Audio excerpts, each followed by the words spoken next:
Donc la crèche de l'église Saint-Pierre. On peut encore avoir ça en France, et c'est très bien. Donc bonjour à toutes, bonjour à tous. Je tenais à faire cette petite vidéo. On devait la faire dehors avec Yannick en se promenant, mais on s'est tapé un abado pas mal. Je me suis rappelé que mes chaussures étaient pas au top. Voilà, donc on revient de ville, on revient d'avoir visité la crèche à l'église, à la cathédrale Saint-Pierre. Voilà, donc je rappelle plusieurs choses. D'abord, on a un stage du 30 décembre au 2 janvier, ce qui permettra aux stagiaires d'aller voir la cavalcade qu'on appelle la nuit de la Saint-Sylvestre. Les gens viennent de toute l'Europe pour voir ce défilé de chars, s'ils veulent, rien n'est obligatoire. Et puis le 2, d'aller à l'océan, s'ils veulent aller se baigner, pour tester leur énergie. Et bon, ça se fait beaucoup au Japon, ça, de se baigner le premier de l'an, et puis il y a plein de gens en France qui font ça, évidemment. Alors c'est comme un petit peu l'épiphanie des Russes, des orthodoxes, eux ils cassent la glace, ils se mettent dedans. Là, nous c'est pas religieux du tout, c'est travailler notre énergie, savoir si on a bien, si on a bien travaillé les énergies pendant le stage. Voilà, donc que dire de plus donc pour le stage. Oui, aussi n'hésitez pas à regarder les lives, parce qu'en fin de compte beaucoup de gens ne savent pas que je n'ai plus que je n'ai plus mon ancienne chaîne. Enfin, ils savent qu'il n'y a plus l'ancienne chaîne parce qu'ils sont plus abonnés, mais de leur côté, ils m'envoient un mail en disant j'ai découvert que t'as jamais arrêté de faire des lives. En fin de compte, je mets pas simplement une vidéo de temps en temps comme maintenant, là, ce genre de vidéo que je faisais d'abord dans la rue en me promenant, mais je fais des lives très régulièrement, parfois 2-3 fois par semaine, sur l'actualité. Je réponds aux questions, donc ça permet aux gens d'avoir des conseils, puisque voilà quoi, moi je suis quand même évaluateur préparateur physique, entraîneur sportif, brevet d'état, j'ai mon BPGEPS, mon BES, et j'ai surtout 50 ans de pratique d'art martial et de sport de combat, et une trentaine d'années de voyage à l'étranger pour rencontrer les plus grands maîtres d'arts martiaux, et puis donc je donne des conseils gratuitement comme ça, et bien sûr je vous invite toutes et tous à venir au stage. J'essaye de mettre dans toutes mes vidéos quelques techniques, donc je vous conseille d'aller voir les dernières vidéos que j'ai faites là sur notre dernier jour de stage d'hiver, où on s'est baigné dans l'océan. Voilà, la mer était un peu déchaînée, mais on s'est baigné quand même. Voilà, donc là je suis avec Yannick. Donc Yannick, c'est un stagiaire qui vient pour un an, et il fait donc pour le moment on n'a pas commencé les modules de formation, mais il a quand même bénéficié des conseils. De mes conseils de préparateur évaluateur sportif, donc musculation, oui, entraînement martial. Il est super bon au Systema, Ryabko Systema, et il a fait beaucoup de progrès en ninjutsu, Bujinkan Ninjutsu, et capoeira aussi, il fait aussi de la capoeira. En fin de compte, voilà, ils font tout, du cardio. Et quand je parle de cardio, c'est que Yannick, quand t'es arrivé, tu faisais 84 kilos. 84 kilos, et là 59. 59, donc il a perdu 25 kilos, tout simplement. C'est ça, c'est à peu près. Oui, c'est ça. 25 kilos. Et il a pris de la musculature, donc en fin de compte, il a perdu bien plus que 25 kilos. Et il a pris de la musculature du fait qu'il s'est entraîné avec des programmes de muscu adaptés que je fais à tous mes stagiaires. Voilà, donc c'est l'opportunité pour lui de rentrer chez lui complètement transformé. Comme je dis, il va frapper à la porte, sa famille va dire « Je vous connais pas, au revoir monsieur ». Voilà. Et donc, je rappelle que je fais aussi une formation du système ADROB, donc, où je mélange l'essentiel de tous les arts martiaux que j'ai connus et que j'ai étudiés, que j'ai pratiqués, pour ne garder que l'essentiel qui a le plus de rapport avec l'art martial. Donc j'en dis pas plus. Ce sont des modules qui vont commencer certainement fin janvier, on va voir ça, les formations, et donc ce sera une semaine par mois. On va voir comment on va faire ça. Est-ce qu'on le fait une semaine, est-ce qu'on fait 4 jours, je ne sais pas. On va voir avec nos stagiaires comment on va travailler là-dessus. Donc, j'ai demandé à Yannick de parler un petit peu de sa découverte, déjà du système ADROB. Ça fait des années que tu viens, c'est ça? Oui, quand même 4-5 ans, je dirais. Mm-hmm. Ouais. Alors moi, si je devais résumer, on va dire ces 4-5 années en une seule phrase, c'est que le système de Bernard, c'est un peu un décodeur universel des arts martiaux. Quand je vois un truc, maintenant je sais dire, ah tiens, ça sert à ça. Et je sais le mettre en rapport par rapport à d'autres arts martiaux, me dire, ah tiens, ça me fait penser au bout d'une canne à ça en système A. Ça, c'est bien. Hein. Voilà. Et après, par exemple, tu vois, les gens ils me parlent des arts martiaux, puis ils me parlent de MMA, Ouais. et moi je leur envoie une photo des Russes en train de s'entraîner dans les tranchées avec des pelles, et ils apprennent à se battre avec une pelle contre quelqu'un qui l'attaque à la baïonnette. Et c'est autre chose, l'art martial, t'as bien compris, c'est autre chose que de mecs en slip qui se tabassent dans une cage pour de l'argent, et pour apporter de l'argent aussi à une mafia sportive, hein, faut dire ce qui est. Le sport, c'est le sport. L'art martial, c'est l'art martial, ça n'a rien à voir. Donc c'est pas judo, c'est pas karaté, c'est pas MMA. Ouais. Voilà. Et après il y a de l'art business, hein, comme le Krav ou le Punchak, tu vois. Donc c'est des gens qui ont développé ça pour le business, mais avec tout un comment on appelle ça, un truc commercial, toi, un plan, Marketing. Un plan marketing derrière, oui, tout à fait, du genre devenez instructeur en 3 week-ends, faites tant de stages et puis vous êtes instructeur, vous allez ouvrir des clubs et tout ça, et répéter des techniques, alors qu'en fin de compte, comme dit Komarov et Vasiliev, c'est pas ça qui va vous sauver la vie, quoi. Ouais. Quand on est dans le stress. Oui, il y a des mouvements réflexes. Si le mouvement réflexe, c'est de mettre le bras comme ça quand il vous attaque avec une machette, là on est mal. Donc, oui, il y a des principes. Et ces principes-là, c'est des principes que l'on retrouve dans la stratégie guerrière, que ce soit la stratégie maritime, que ce soit les chars, que ce soit la cavalerie, que ce soit la piétaille, hein, l'infanterie. Il y a un tronc commun que l'on retrouve, comme disait Musashi, il faut s'entraîner contre un adversaire comme si on s'entraînait contre 10 adversaires. Il faut s'entraîner contre 10 adversaires comme si on s'entraînait contre un adversaire. Voilà, donc l'affrontement se base sur des principes stratégiques militaires. Voilà. Et là, on est dans l'art martial. Tu as pu le voir. Voilà. Sinon, vas-y, je te laisse la parole sur ce que tu as remarqué dans l'enseignement. Moi, ce que je trouve intéressant, Approche-toi, vas-y. Moi, ce que je trouve intéressant, c'est l'approche de remise en question, en contexte historique. Par exemple, un art martial, c'est un art militaire, donc c'est pas la même chose que la self-défense, ce n'est pas la même chose que ce que pourrait faire un policier pour faire... maîtriser, ouais. Oui, maîtriser. Et ça, on le comprend aussi par l'histoire. Une technique, c'est pas n'importe quoi, ça n'a pas été inventé dans n'importe quel contexte, et si on veut comprendre ce qu'on fait, il faut s'intéresser à l'histoire, à la culture dans laquelle ça a été développé, et sinon on fait du n'importe quoi. Voilà, donc effectivement, c'est quelque chose qui marque beaucoup les stagiaires, c'est que je parle énormément déjà, et je parle surtout de l'histoire de pourquoi cette technique, pourquoi on frappe comme ça, pourquoi... je ne sais pas si je l'ai là, je vais montrer un petit détail. Là, j'aurais pu même sortir le vrai, mais bon, j'ai pas été le chercher. Voilà, tu le connaissais pas celui-là. Voilà, par exemple, j'expliquais pourquoi on travaille avec des shootos comme ça au Bujinkan et pas des shootos comme ça au karaté. Ils font des shootos comme ça, nous on travaille comme ça. Tout simplement parce que c'est la courbure du casse-tête. C'est-à-dire, je vous en montrerai plus, mais pour le moment je garde pour les stagiaires. C'est-à-dire que quand on prend un coup derrière la tête ici, ça emporte les cervicales. Alors ça, ce clou, je vais l'enlever. Il faut que j'arrive à trouver un système pour enlever ce clou. C'est les Américains, donc des peuples d'assassins, qui font ce genre de truc.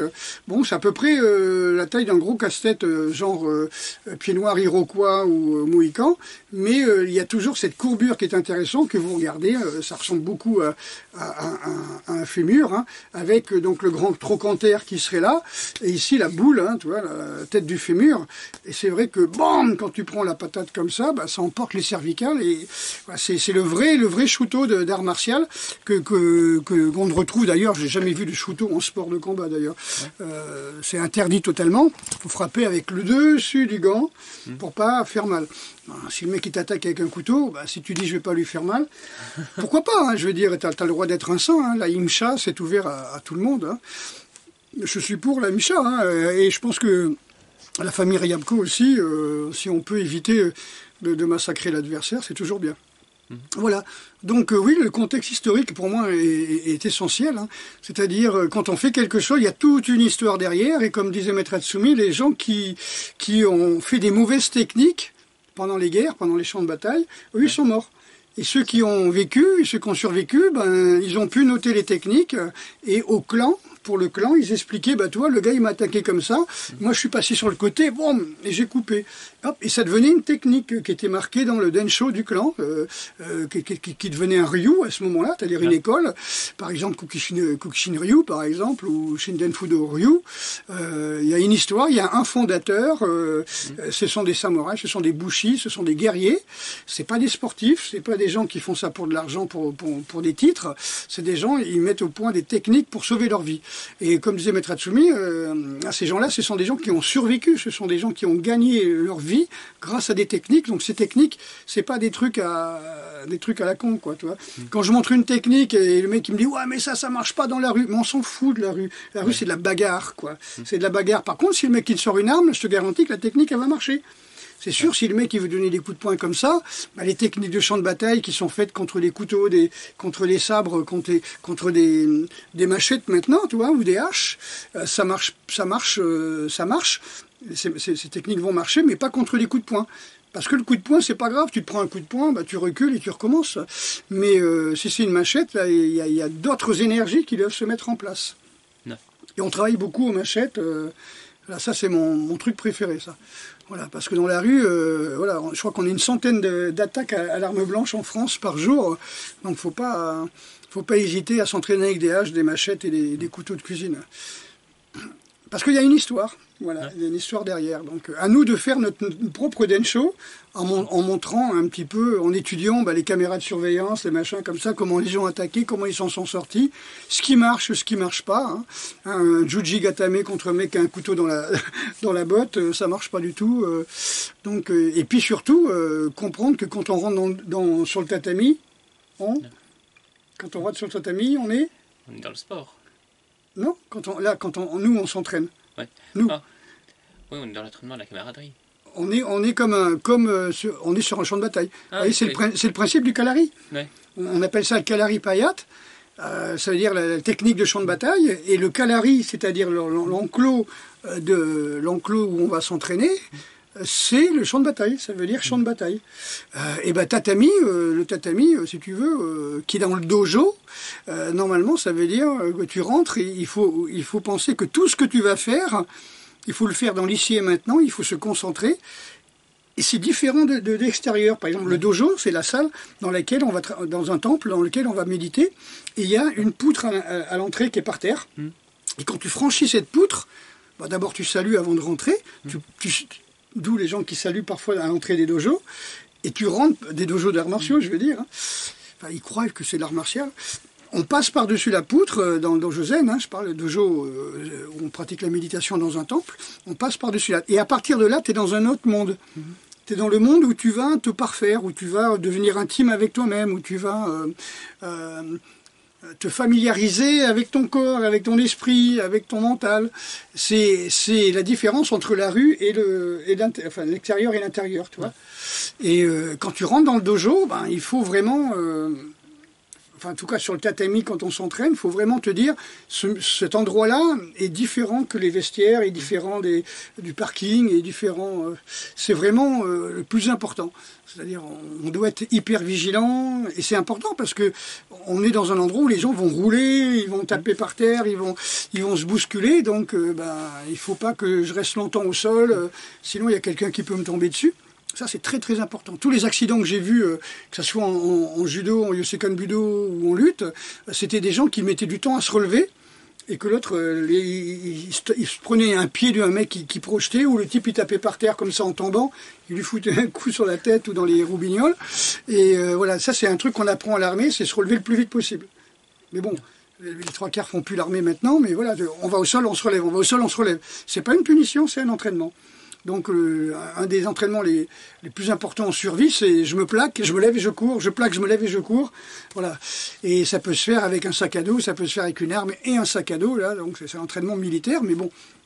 La vraie survie n'est pas ce que l'on croit. On en reparlera, mais la vraie survie, c'est pas du tout ce que tu vois dans les mecs qui font du woodcraft ou du bushcraft, c'est-à-dire qu'ils emmènent les escalopes de Lidl avec la, comment on appelle ça, la glacière et puis les bières, tu vois, et les coca pour les enfants, et puis ils font cuire des chamallows le soir, comme ça, en regardant leur téléphone portable. C'est pas ça la survie, c'est pas ça, quoi. Je sais pas ce qu'on peut dire, quoi. Ça sert à rien, quoi, tu vois. À part foutre le feu dans les forêts, ça sert à rien, quoi. Voilà. Donc, si je résume ton expérience, ça fait combien de temps que tu viens régulièrement me voir? Ça fait un bout de temps. Ouais, on a dit 4-5 ans, je 4-5 ans qu'il vient. Il avait pris du poids. Il avait pris combien à peu près? Enfin, en un an, j'avais quand même pris 15-20 kilos. 15-20 kilos en un an. COVID, hein. Ah, vous savez, c'est très facile de prendre 20 kilos en un an. Il suffit de manger une barre de Mars de plus par jour. On avait calculé avec Denis Richer, là, qui faisait le diplôme universitaire, la formation pour le diplôme universitaire de micronutrition à la fac de Poitiers. On avait calculé que tu manges une barre de Mars, 450 calories, un truc comme ça, de plus que tu ne brûles pas, bah, tu prends 20 kilos dans l'année de graisse. Alors c'est facile à calculer, hein. Et donc ça va très vite. Donc surtout, pardon. Et on le voit pas. Bah, tu le vois pas parce que tu le vois tous les jours. Par contre, tes parents, quand ils vont te voir, ils vont comprendre que voilà. Mais c'est énorme, hein, 25 kilos. C'est par rapport à ton poids. C'est pas comme si tu faisais 130 kilos, quoi, au départ. Tu vois, donc c'est en pourcentage, c'est au moins 20% à peu près de ton poids de corps, quoi. Non, ça. Voilà. Et puis bon, toi, on vient de marcher pratiquement 2 heures. On a fait la muscu hier pendant un peu plus d'1 heure. Bon, il est pas rachitique, il est pas cachétique, t'es pas anémié, quoi. Tu vois, on peut pas dire que t'es anémié, quoi. Et puis tu te sens bien, et puis t'as pris du muscle et tout, voilà. Donc ça, c'est important. Tu vois autre chose sur l'entraînement, ce qu'on fait en stage, non? Ben, moi, je dirais qu'on redevient naturel. Le corps sait ce qu'il a à faire, et c'est tout. Le truc à faire, c'est comprendre qu'on en rajoute trop avec la tête, et que là, ben, on doit se désencombrer la tête pour se désencombrer le corps. C'est pareil pour la nourriture. Ouais. On mange toujours trop, on en fait toujours trop à l'entraînement, on complique tout. Ouais. Donc c'est pour ça que quand je parlais de se familiariser avec soi-même, le mental, le physique, les énergies, tout ça, ben on le sent tout ça dans la méditation, dans Zazen par exemple. Et puis aussi, c'est très important, c'est revenir au naturel, comme tu dis, il suffit d'enlever des couches. C'est-à-dire qu'on est comme un oignon, puis on a rajouté des couches, la peur,